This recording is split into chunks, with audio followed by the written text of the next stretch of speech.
¿Y si te dijera que el manto de Guadalupe esconde un cronómetro profético que marca el año 2031 como punto de inflexión para la humanidad? ¿Y si la Virgen que se apareció en el Tepeyac no vino solo a consolar, sino a advertir sobre una purificación del mundo diseñada desde la creación misma? Hoy vas a escuchar una conexión explosiva que pocos se atreven a mencionar. El teólogo Fulton Sheen, devoto de Fátima y profeta de nuestro tiempo, sostuvo que todos los caminos espirituales conducen a una intervención divina asociada a Nuestra Señora de Guadalupe. No estamos hablando de mera devoción popular, sino de un plan cósmico donde convergen 6.000 años de historia humana, 2.000 años de redención cristiana y 500 años de una aparición mariana que llegó justo cuando Europa perdía 9 millones de almas en la Reforma protestante. Verás cómo la desintegración moral, política y física que vivimos hoy no es caos aleatorio, sino señal de que una era termina y otra comienza. Te revelaré los ciclos históricos de 500 años que Sheen identificó, el simbolismo oculto en el manto como la que aplasta la serpiente, y el llamado urgente a prepararte espiritualmente para lo que viene. ¿Estás lista para descubrir por qué Guadalupe es la insignia de los nuevos tiempos de Noé? Mira a tu alrededor con ojos bien abiertos. La moral se desintegra en nuestras familias, hijos que no honran padres, matrimonios que se rompen como cristal, valores que se negocian en el mercado de la conveniencia. La política se pudre en nuestras naciones, líderes corruptos, promesas vacías, leyes que protegen el vicio y persiguen la virtud. Y hasta el entorno físico del planeta grita que algo terminal está sucediendo. Incendios devastadores, inundaciones sin precedentes, sequías que matan cosechas, pandemias que paralizan continentes. No es alarmismo barato, es lectura espiritual de los signos que Dios mismo permite para despertarnos. Fulton Sheen, aquel arzobispo visionario de voz magnética que cautivó a millones en radio y televisión durante las décadas del 30 al 70, lo dijo sin rodeos.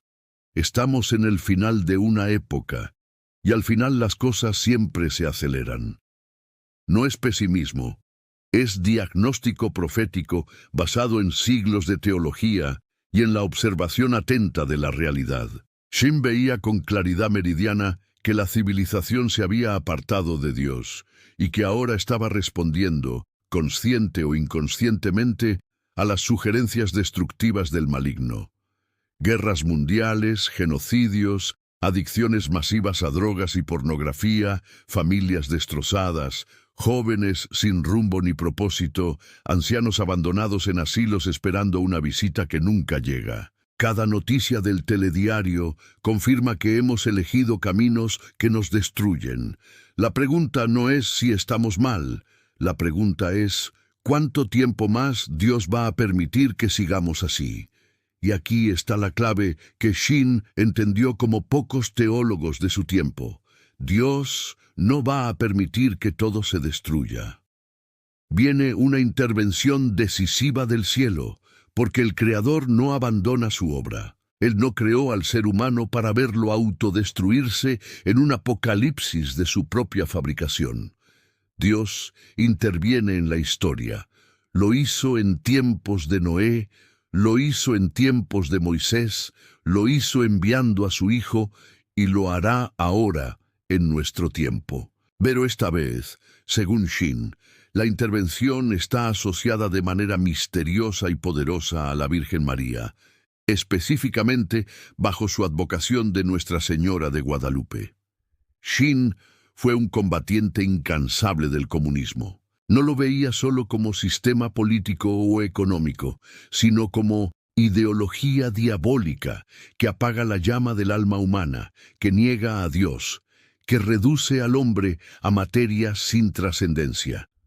Durante décadas advirtió sobre los peligros de Rusia soviética y del materialismo ateo que se extendía como mancha de aceite por el mundo.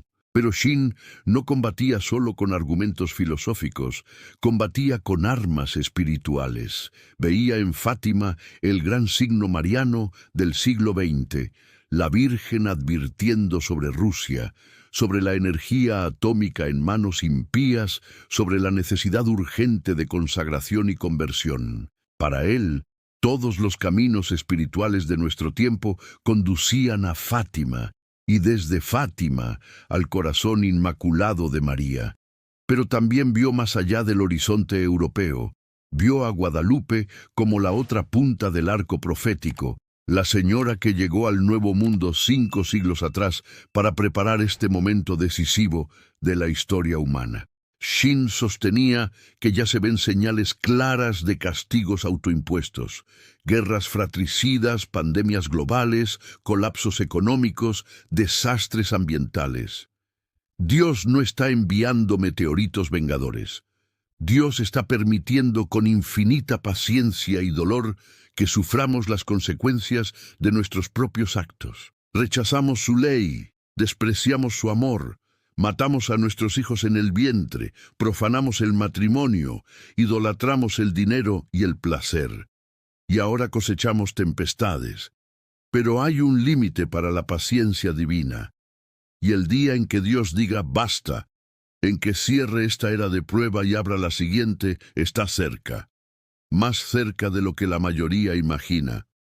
¿Cómo lo sabía Shin? Porque seguía la interpretación de los místicos y de los padres de la Iglesia que leyeron la historia del mundo a la luz de los 7 días de la creación narrados en el Génesis. Cada día de la creación equivale simbólicamente a 1000 años de historia humana. Cada 2000 años ocurre una purificación mayor que reordena la humanidad. En tiempos de Noé fue el diluvio que lavó la tierra corrompida. 2000 años después vino Cristo en la cruz, que trajo la redención y abrió las puertas del cielo. Y ahora, 2000 años después de Cristo, estamos en las puertas de una nueva purificación. 6000 años desde la creación del hombre, 2000 años desde la redención. ¿Casualidad? Shin pensaba que no. ¿Y tú? Mirando tu vida, tus hijos, tus nietos, el estado del mundo, sabes en el fondo de tu corazón que algo grande y terrible y maravilloso se aproxima. La pregunta no es si viene la purificación, la pregunta es si estarás preparada cuando llegue. Shin insistía en que el aviso, esa iluminación de conciencia en que cada alma verá su estado ante Dios, podría ocurrir entre 2028 y 2029, justo antes de la gran purificación del 2031.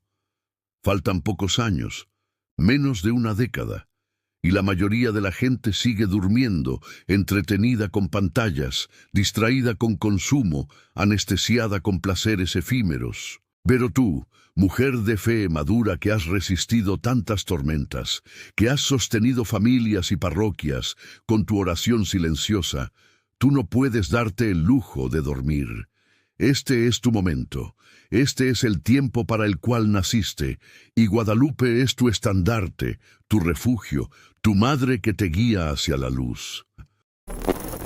Ahora viene la parte que te va a sacudir hasta los cimientos. Shin propuso que la historia de la Iglesia se desarrolla en ciclos perfectos de 500 años, cada uno marcado por una crisis monumental y por la aparición providencial de un santo, un papa o un gran acontecimiento que salva a la humanidad del abismo total. No es numerología barata, es lectura teológica de la providencia divina actuando en el tiempo. Vamos a recorrer estos ciclos para que entiendas la magnitud de lo que estamos viviendo. Primer ciclo, del año 1 al 500. La Iglesia nace en Pentecostés, se expande por el Imperio Romano enfrentando persecuciones sangrientas y finalmente triunfa cuando el emperador Constantino legaliza el cristianismo. Pero al final de este período, Roma cae bajo las invasiones bárbaras. Europa parece perdida. ¿Quién la salva? El Papa Gregorio Magno, monje benedictino que había sido senador de Roma, se dedica a la conversión de los pueblos bárbaros y sienta las bases de la cristiandad medieval. La crisis fue total. La respuesta providencial. Segundo ciclo, del 500 al 1000. Europa cristiana se consolida, pero al final de este ciclo ocurre el gran cisma de Oriente en 1054. La Iglesia se parte en dos, católica y ortodoxa. Además, hay decadencia moral en el clero, simonía, nepotismo, papas indignos. ¿Quién salva a la Iglesia? El Papa Gregorio VII, también benedictino, que reforma radicalmente la Iglesia, combate la corrupción clerical y prepara el camino para la gran civilización medieval de catedrales, universidades y santos como Francisco y Domingo. Otra vez, crisis mortal, intervención salvadora. Tercer ciclo, del 1000 al 1500. Europa medieval florece en arte, filosofía, santidad. Pero al final viene el quiebre más doloroso, la Reforma Protestante en 1517 con Martín Lutero. La unidad cristiana de Europa se rompe. Naciones enteras abandonan la Iglesia católica.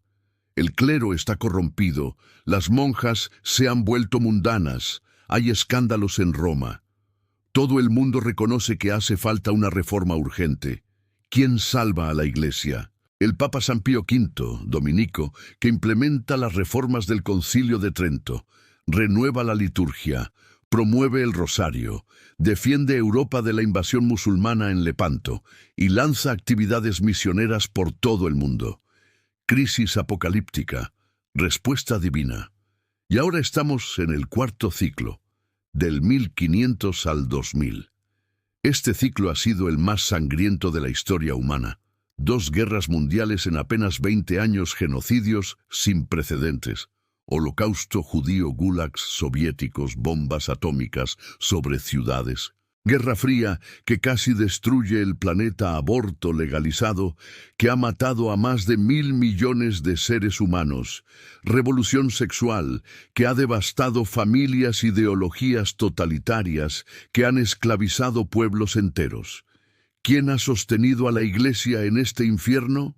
Juan Pablo. Segundo, el Papa que llamó la atención del mundo entero, como ningún ser humano en la historia, que contribuyó a la caída del comunismo, que predicó el Evangelio en 129 países, que defendió la vida y la dignidad humana contra viento y marea. Pero Juan Pablo II también tenía claro que su pontificado era preparación para algo mayor.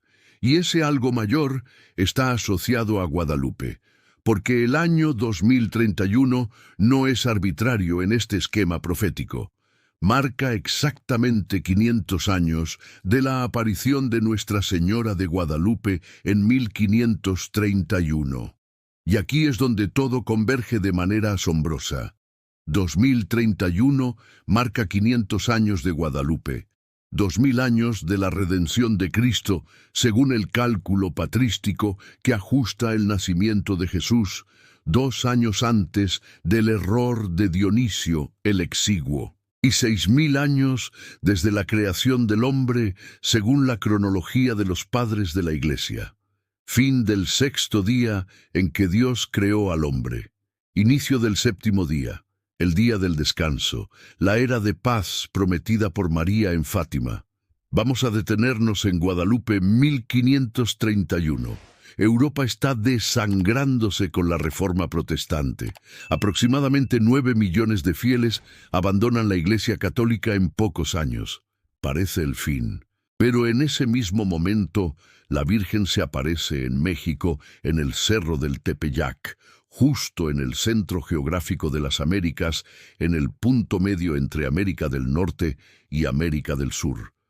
Se aparece no a un teólogo ni a un obispo, sino a un humilde indígena llamado Juan Diego Cuauhtlatoatzin, y se presenta con un nombre que en náhuatl suena como Coatlaxopeu, la que aplasta la serpiente.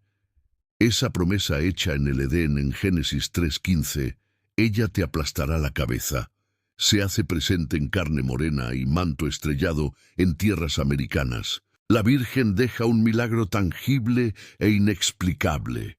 Su imagen impresa en la tilma de Juan Diego, un tejido de fibra de maguey que debería haberse desintegrado en 20 años y que después de casi 500 años sigue intacta, con colores que desafían análisis científicos, con detalles que no pudieron ser pintados por mano humana. Esa imagen convierte a 9 millones de indígenas en pocos años. ¿Ves el plan divino? 9 millones perdidos en Europa, 9 millones ganados en América. El cuerpo místico de Cristo no disminuye, se expande hacia nuevos territorios. Dios no improvisa, compensa, reordena, renueva.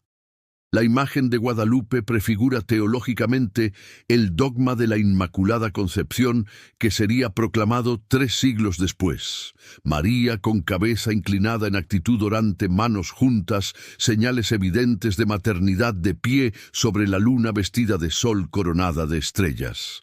Siglos después, en Lourdes, Francia, en 1858, María confirmaría: «Yo soy la Inmaculada Concepción».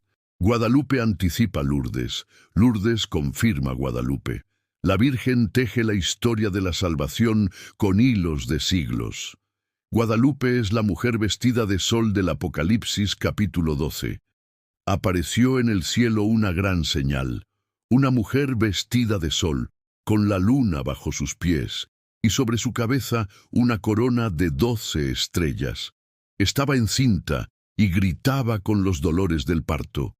Esa mujer es María, es también la Iglesia, es también el pueblo fiel que da a luz a Cristo en cada generación, y está en combate mortal contra el dragón, contra Satanás, que quiere devorar al niño apenas nazca. Pero la mujer es protegida, recibe alas de águila, es llevada al desierto donde Dios la alimenta, y al final el dragón es derrotado.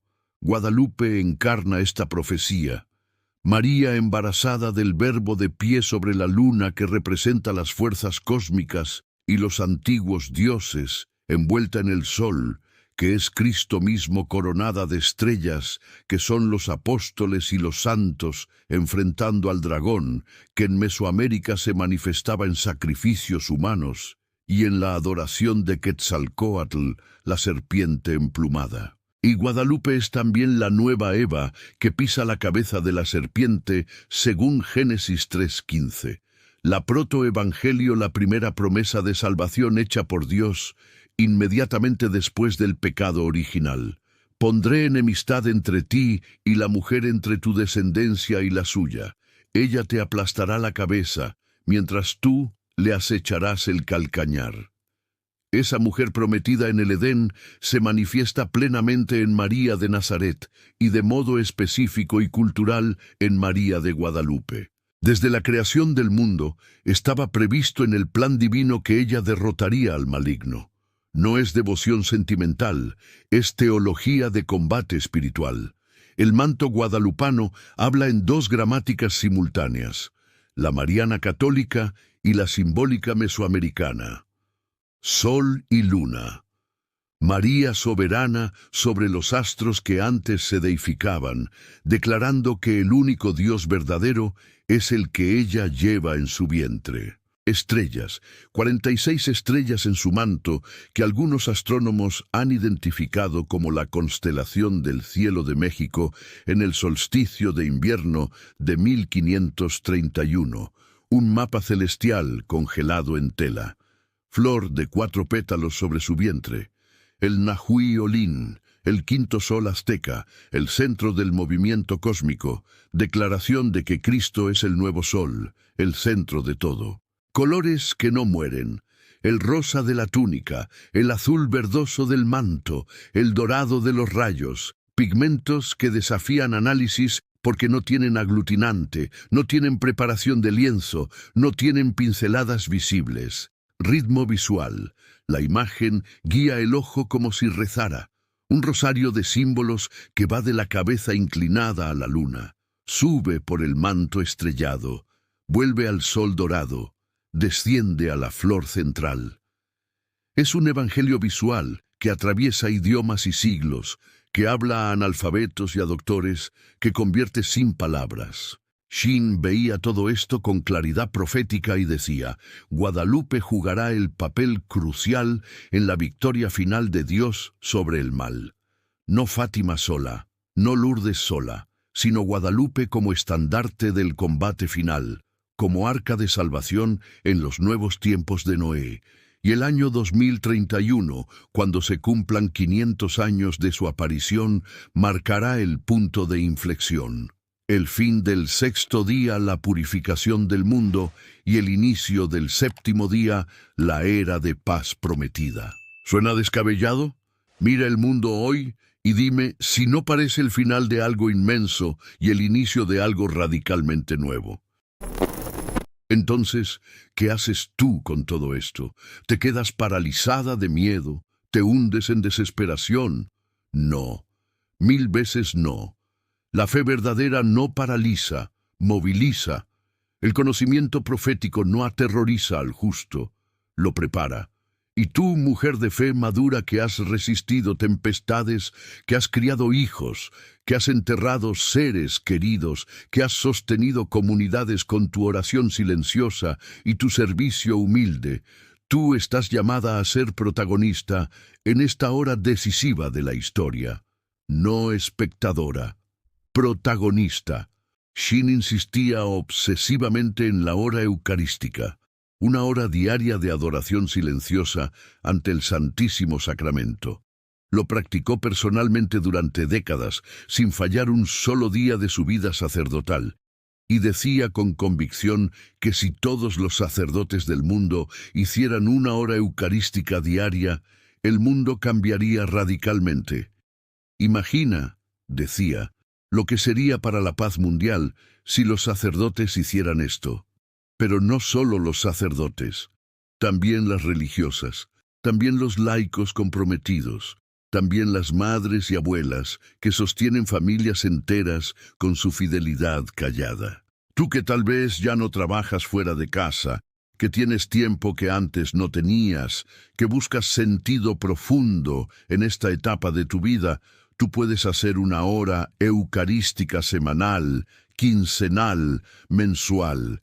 No es obligación canónica, es invitación amorosa del corazón de Jesús que espera compañía en el sagrario. Concretamente, ¿cómo se hace? Encuentra una iglesia cerca de tu casa que tenga horario de adoración eucarística perpetua o que al menos abra durante el día. Entra, siéntate o arrodíllate ante el sagrario o ante la custodia expuesta y simplemente estate ahí.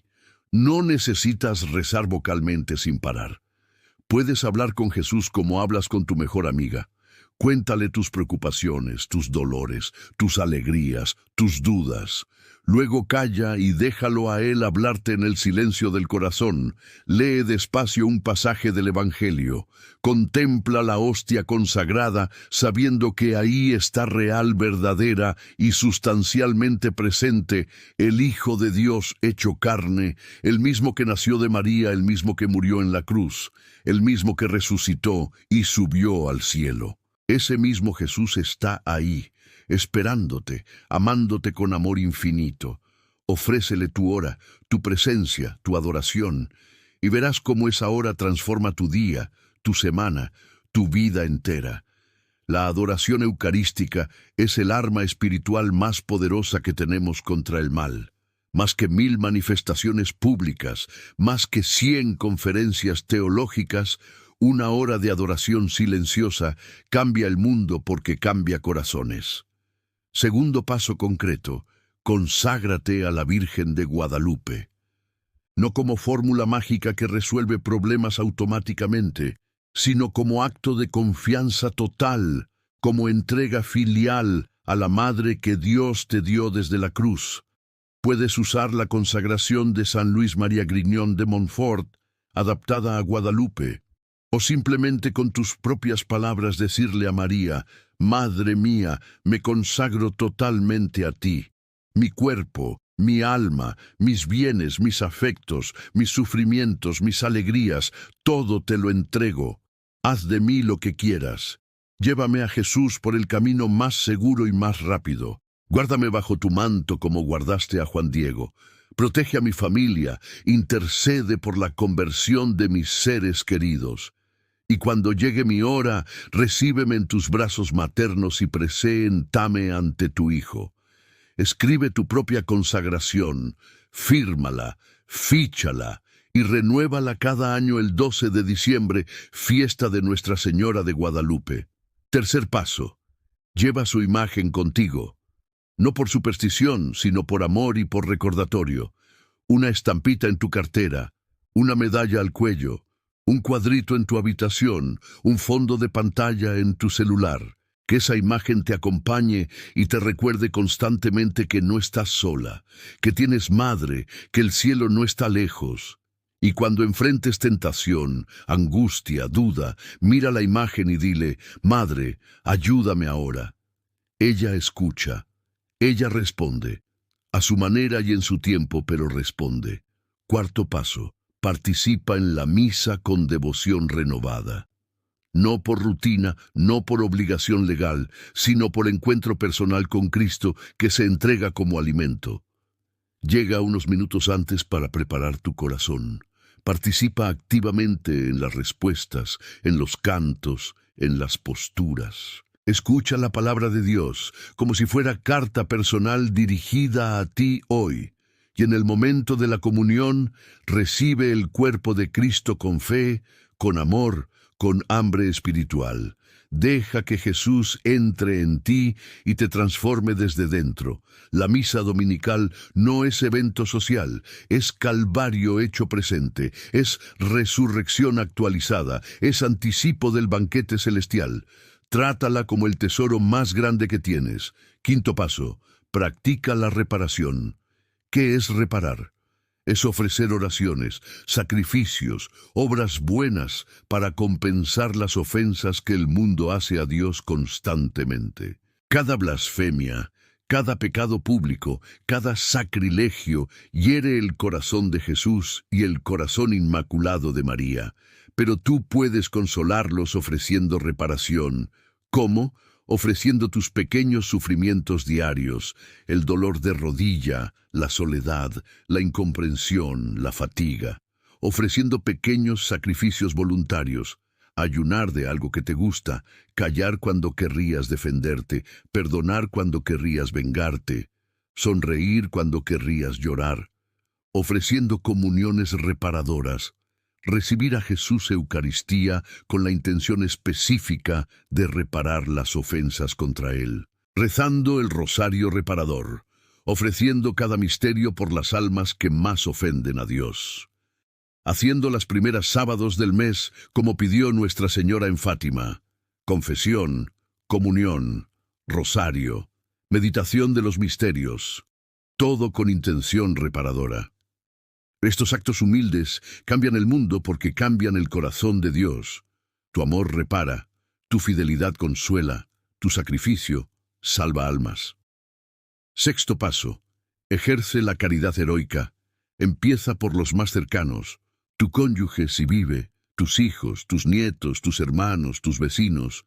Perdona ofensas viejas. Pide perdón por tus propias faltas. Reconcíliate con quien estés distanciada.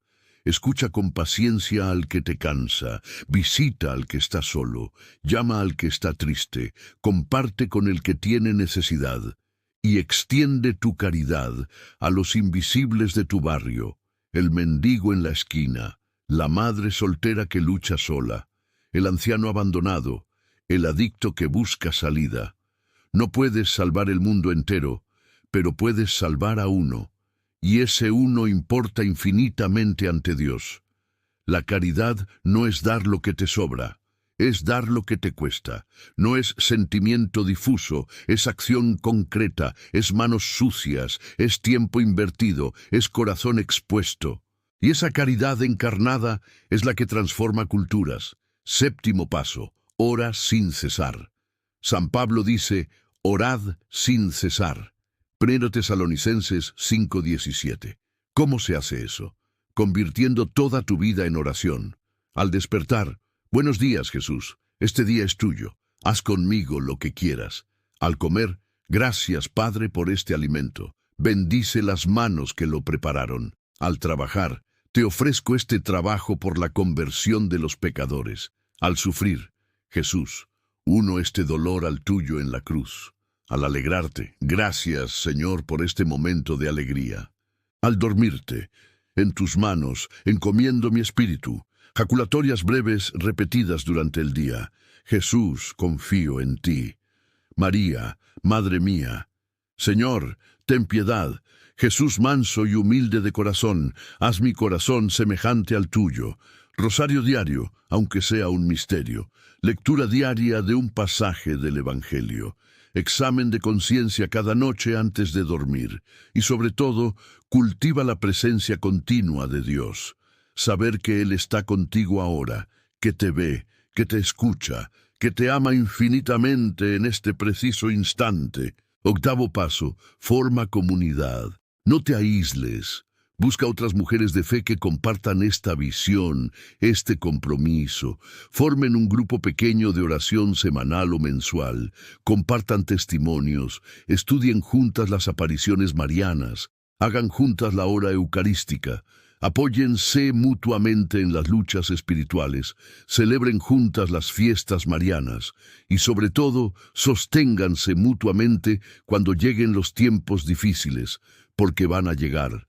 Shane advertía que entre 2028 y 2029 podría ocurrir la iluminación de conciencia, ese momento terrible y misericordioso en que cada alma verá su estado ante Dios, verá todos sus pecados, verá el daño que causó, verá el bien que dejó de hacer. Será como un juicio particular anticipado. Muchos se convertirán en ese instante. Muchos otros se endurecerán más.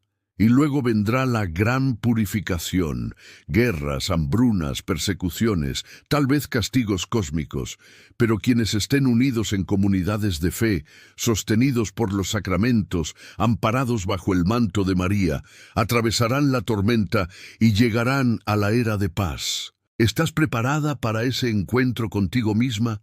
¿Para ver tu vida con los ojos de Dios? No es amenaza. Es invitación urgente a la conversión ahora, mientras hay tiempo. La purificación puede sonar aterradora, pero para quienes viven en gracia, será liberación. Para quienes se aferran a la Virgen, será abrazo maternal en medio de la tormenta. Mira a Guadalupe.